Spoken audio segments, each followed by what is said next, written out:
Up next on Connections, the why behind the sigh. A look at why slow zones are a fact of life and how the CTA is working to eliminate them. The new CTA bus that is both customer and environment friendly. You'll step aboard the new hybrid bus.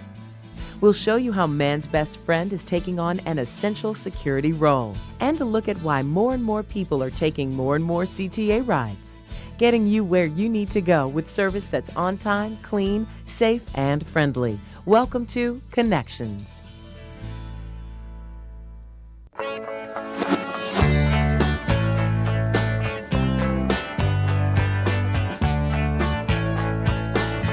Improving CTA facilities, investing today to better serve our customers now and in the future. I'm Jean Sparrow. Welcome to Connections. When the slowing gets tough, even the tough can get, well, a bit frustrated. I know, I've been there. So here's what you need to know about the reasons for the slow. A slow zone is an area of the track where one of two things is happening. Work needs to be done or work is being done. And as a result of either of those, the speed limit for the trains is reduced to allow safe passage of the train.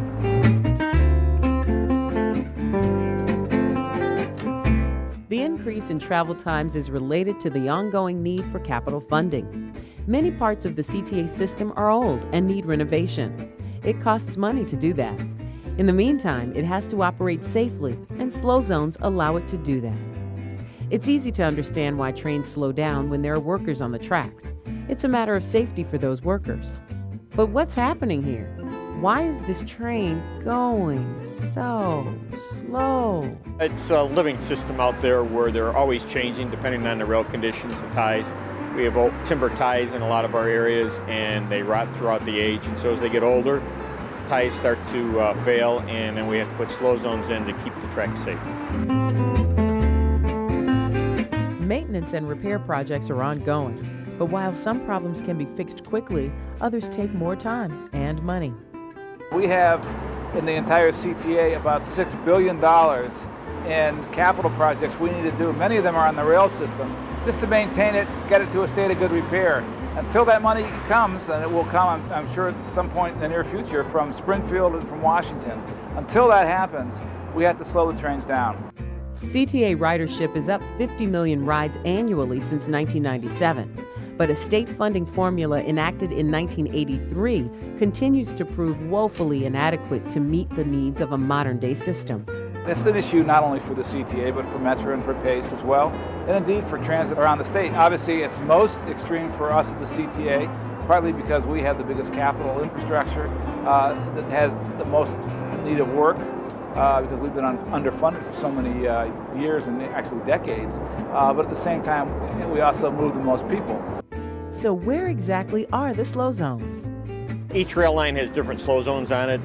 We have a lot of slow zones now on our blue line west of Jefferson Park, going out to O'Hare.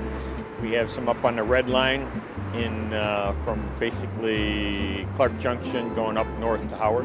Do a visual walkthrough on every piece of track twice a week. And it could change daily. Every time there's an inspection, if we find something, then we'll put a slow zone on. When it comes to safety or speed, safety always takes precedent at the CTA. So the next time you're traveling through a slow zone, remember, there's a good reason the train slows down. We run them as fast as is safe. That's really the key. The CTA has a map of all the slow zones on the system, and it's updated regularly. You can check out the map at our website, www.transitchicago.com.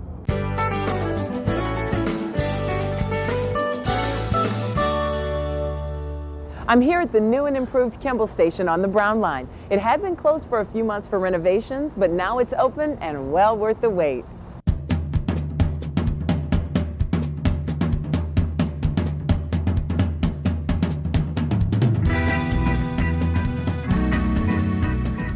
Excellent, yes. That sums up the collective sentiment of the more than 3,000 customers who pass through the Kimball Station on a daily basis. The station reopened January 12th. This is a very nice, comfortable place and good service Brown Line. So I'm very comfortable and very happy. There's a new information kiosk, heat lamps, windbreaks, new benches, brighter lighting. But wait, there's more. Additional work to be done yet includes installing permanent station signs, security cameras, original artwork, windows, continuing work to complete the extension of the platform and complete the canopies. You're going to see some construction for the next couple months that is going to happen around the station, but we're happy that it's just open for service. Lengthening the station platform is the critical component of the Brown Line Capacity Expansion Project. It's going to increase capacity. We're lengthening the platforms at the stations for 8-car trains instead of 6-car trains. And it's not just the Brown Line seeing more riders. Ridership is up across the system. In 2006, the CTA rail system experienced an increase of 8.4 million rides. Combined bus rail ridership reached 494.8 million rides in 2006. That's an increase of 2.4 million rides, or 5% over 2005. Which is great news. And we're seeing one of the key reasons for that. We've really worked hard to increase frequency as much as possible, so have more frequent service on bus and rail wherever we can. Customers are responding to that because it's more convenient for them. And it will be even more convenient as one by one stations along the Brown Line are renovated to increase customer capacity and comfort. When you consider that many of the stations along the Brown Line are 100 years old, it's well past time to do renovations, and I think people will be very excited to see these stations and experience them when they're reopened. Meanwhile, renovations are underway at the Brown Line's Sedgwick station. The existing entry is being rebuilt, so customers are using a temporary entrance on Hudson, about 1 block west of the station house. The temporary entrance will have the same amenities as the existing entrance, including a customer assistant and fare card vending machines. Just ahead on Connections, saving gas and the environment. A look at the new hybrid buses. Ridership on the CTA is up, so tell me, Eugene, why you think more and more people are riding the CTA? It's more convenient, it's friendlier, it's cleaner, it's more safer. Well, first and foremost, the gas prices have really gone up, and a lot of us just can't afford automobiles. I have no car, but the traffic, even if I had a car, the traffic's so bad that, I mean, it would take much longer to drive a car in the city than it does to take a train. So there's just not another option. Gas prices are going up so much. People are getting on their bike. They want to ride a CTA. Plus, I mean, it's a more scenic route. You know, you get to see different people in the city. Coming downtown is a great, you know, it's a good atmosphere. You get to see different cultures. From where I'm from, downtown is totally different. So that's why I like coming down here. It's my only option. So I'm definitely hardcore CTA.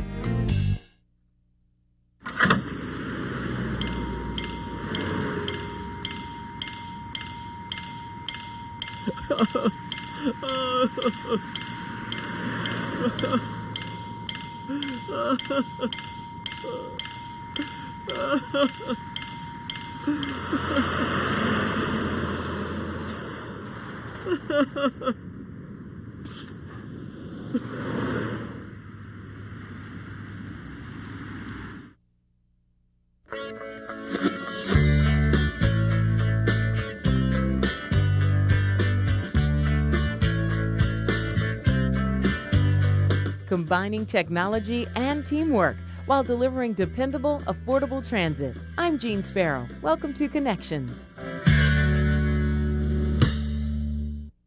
When you think of hybrids, you usually think of fuel-efficient cars. What if you took the hybrid concept and applied it to buses?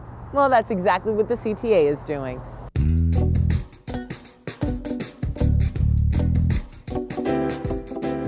Here it is, one of 20 new hybrid buses that will be trying out to be a member of the CTA fleet. Hybrid buses combine electric power and diesel motors. But even if you don't use mass transit regularly, you will benefit from hybrid buses and other environmental improvements because they improve the quality of life, the quality of air and water, reduce our dependence on foreign oil. These are exciting times for us because this is a combination of ultra-low sulfur diesel and electric power. So we're confident it will provide for a much more fuel-efficient ride.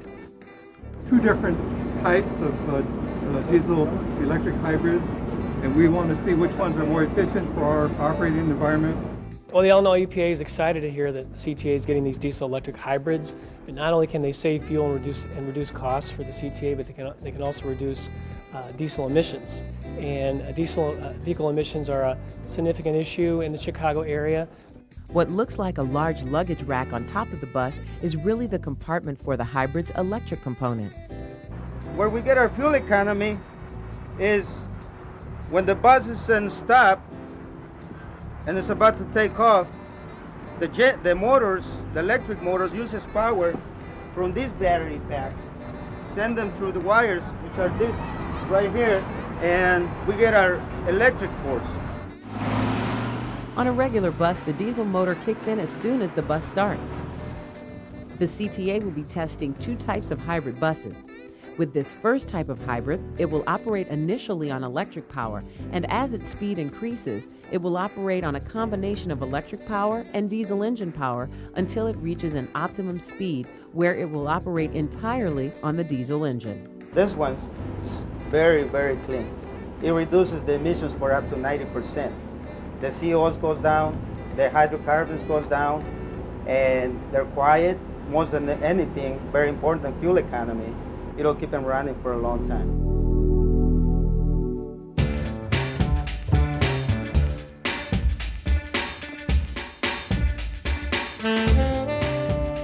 A normal diesel bus is about $190,000 less than these are. So the fact is, these are expensive, but they contribute to air quality improvements even more than transit does generally.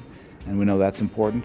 And we want to see how they work, see what our customers think of them, see what our drivers think of them, and also see what our mechanics who are responsible for maintaining these and keeping the fleet reliable think of them. Because CTA received the first of the buses in winter, performance in cold weather will be one of the first things to become apparent. Well, it's the best time to try it, because if it could survive the winter, it could survive that summer. The CTA is testing two types of drive systems to see which works best for Chicago. We're trying two different types of drivetrains. So these are really designed to be pilot projects to see how they work. So we have 10 of each type of buses, both of which are hybrid, electric, diesel, but they operate on somewhat different principles. So we want to see what makes the most sense, what works best in our environment, which is the most reliable. These are big investment decisions for us, and we want to be sure we get it right. The hybrid buses are easily identifiable from the outside. On the inside, customers have the same amenities offered on regular buses, plus the added benefit of a slightly quieter ride due to the electric startup of the hybrid. And if the buses perform well, everyone will benefit from fewer emissions in the air. We were the first in the region, in fact, created the market in the Midwest for ultra-low sulfur diesel fuel, which is a major contributor to air quality improvements. So we're proud of that. But this is one more step, and we look forward to doing other things that show that we're responsible environmental stewards. The hybrid buses are part of a CTA investment that includes a total of 650 low-emission buses.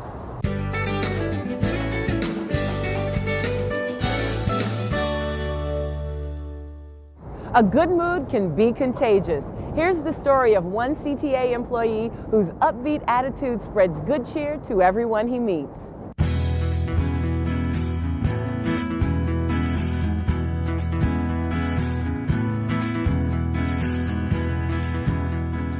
Jamie Rivera is a 19-year veteran of the CTA, and he's as enthusiastic now as he was when he first started the job. You get up and you get to go to work, and you meet people. You got co-workers you talk to, passengers, customers, and there's all kind of people out there. It's just great when you meet, different people. Rivera is a rapid transit operator on the Pink Line. His positive attitude and outstanding work record qualified him to compete in the 2006 Transit Jamboree Rodeo. He took first place in the rail operators competition. I was present for the competition, and he presented himself at the competition as he does every day on his job. Full, clean uniform. He brought the smiling face. 2 years before that, I came in second, and I just I just wanted to win first place. I always tell everybody, it's a lot of fun, even if you don't come in first place. It's a lot of fun. Rivera says his job as a CTA operator fulfills a need to help people, however he can. Anything and everything, you know, I try to do and help. I grew up that way, you know, my parents were in a grocery business and, you know, dealing with the public, you know, I just grew up that way. And my dad, especially, he's a very kind-hearted man. I guess I got his trait.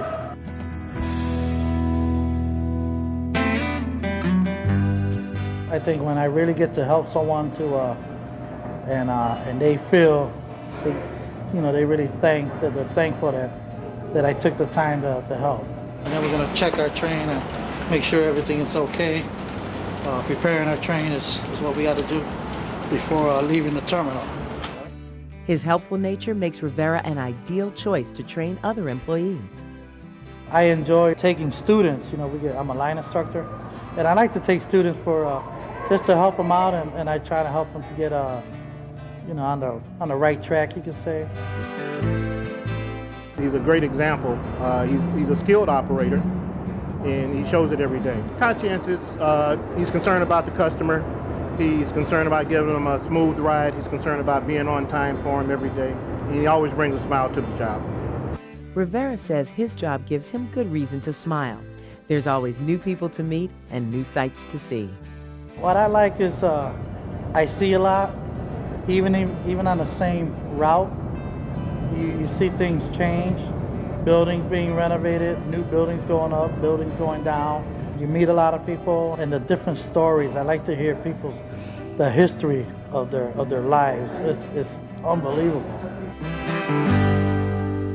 One reason why Jamie Rivera is such a people person is because he grew up around a lot of people. He's one of 11 children, and 3 of his brothers also work for the CTA. Still to come, the CTA team that has a rough job.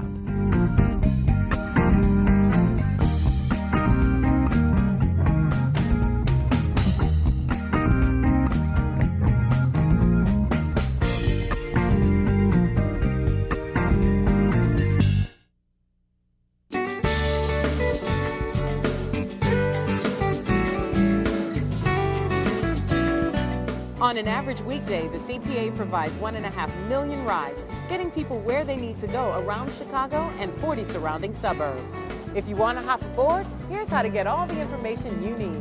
Online, go to www.transitchicago.com. There you can access bus and train schedules, system maps and brochures, and service updates. You can even use the trip planner. Enter where you want to start, where you want to go, and what time you plan to travel. The trip planner suggests the best route to take. Another option, make the connection by phone. Call 836-7000 from any local area code.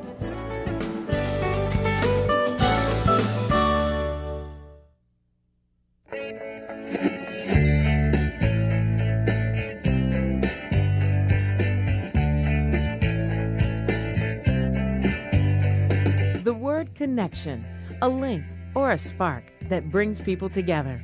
I'm Jean Sparrow. Welcome to Connections. CTA employees bring many talents and skills to their jobs. I'd like to introduce you to those who are hired for how they smell, or more specifically, how they use their sense of smell to keep the system safe.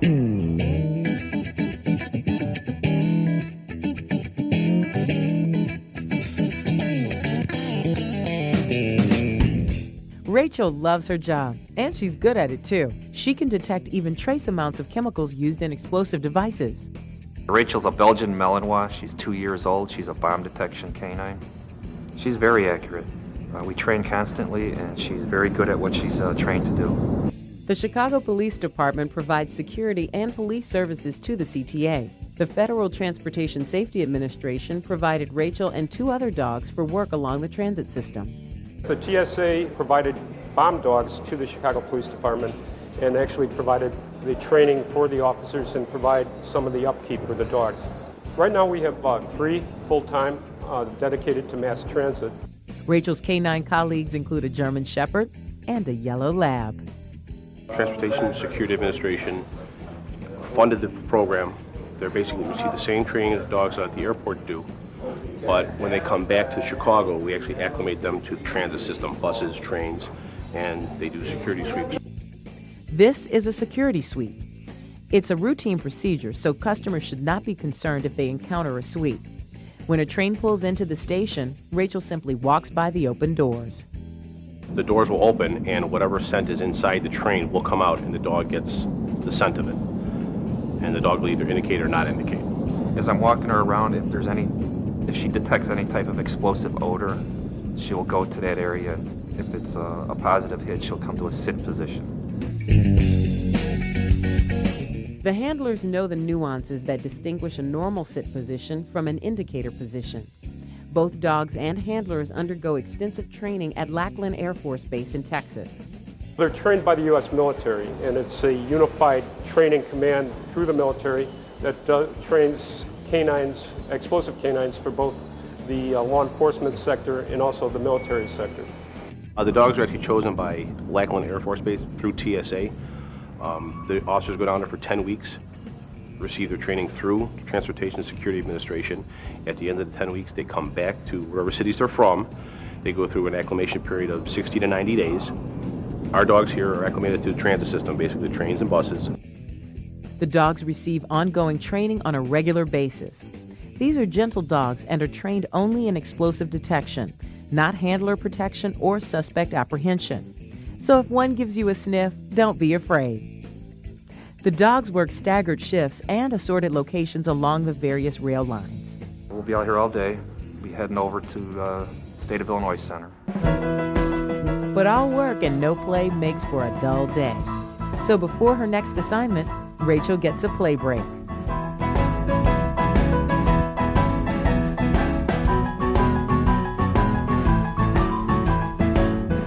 And if I wanted her to go in a car, I just tell her, house. It's right in. The explosive detector dogs are extremely loyal to their handlers. When not at work, they live at home with the handler. She goes home to her handler every night. It's like part of her family. At home, she's a regular house pet, plays with the other dogs and my kids, but if she comes to work, and she works hard.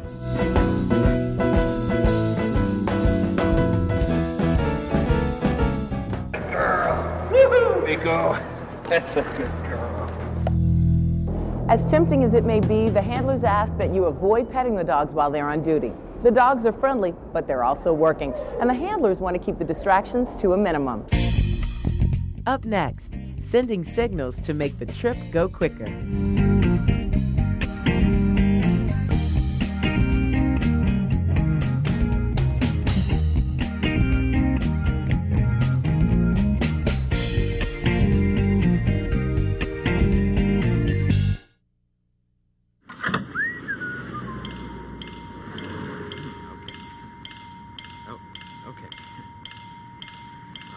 That's enough. All right. I've got enough. Come on! Oh, you gotta be kidding me! What the heck? Man!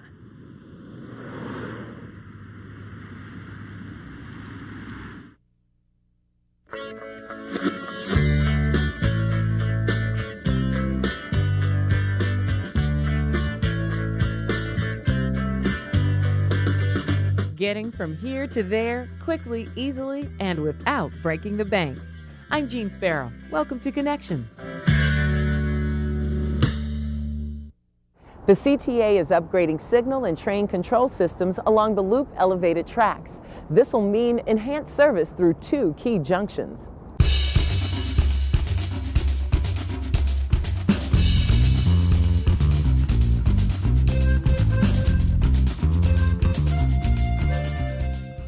Tower number 18, tower number 12.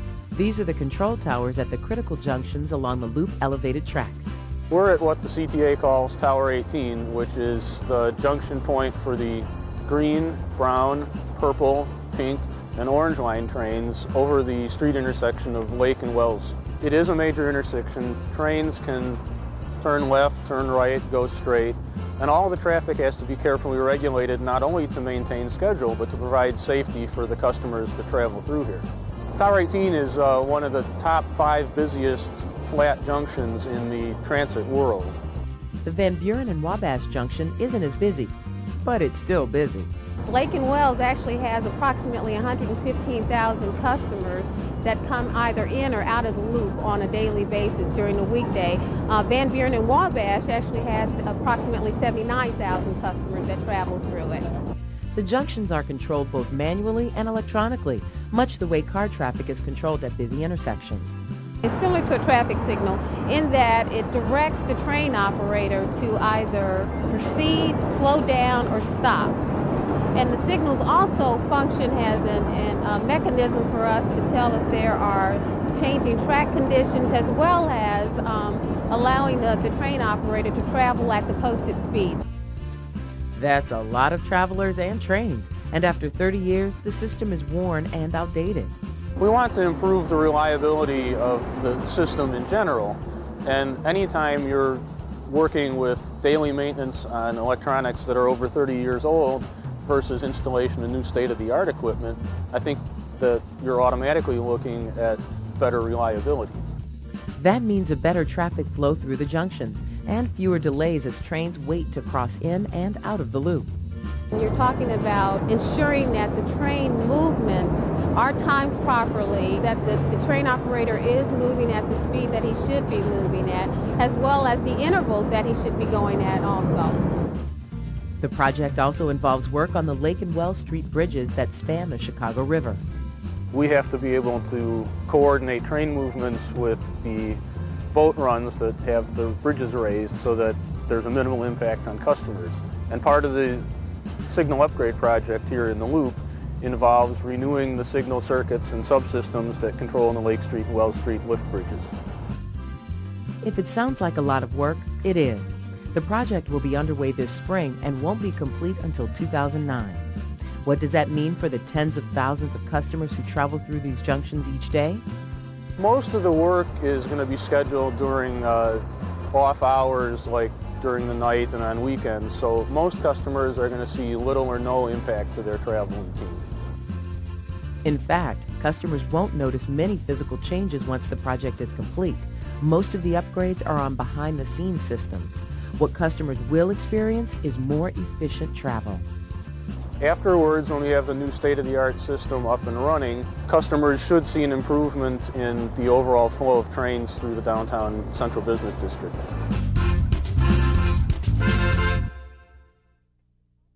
The project will cost just over $48 million. The funding will come from the Federal Transit Administration, as well as the RTA and CTA bonds.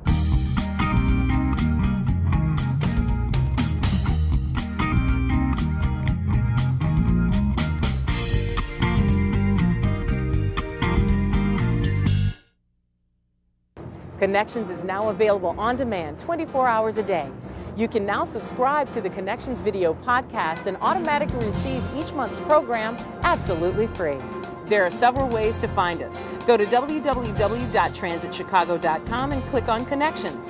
You can also go directly to the iTunes Music Store and search the words CTA Connections.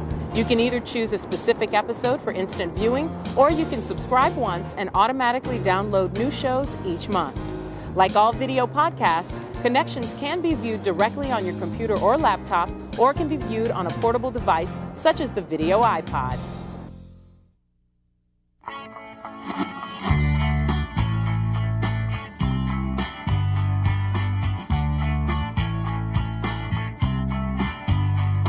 Traveling in and around Chicago on the CTA saves you time and money. I'm Jean Sparrow. Welcome to Connections. We're always looking for story suggestions. Do you have a travel secret you'd like to share? How about a hidden gem that's served by the CTA? And how much time and money are you saving by taking the CTA? We want to know. Give us a call at the Connections Hotline, 312-681-2812. Helping you make your connections. I'm Jean Sparrow. Thanks for watching.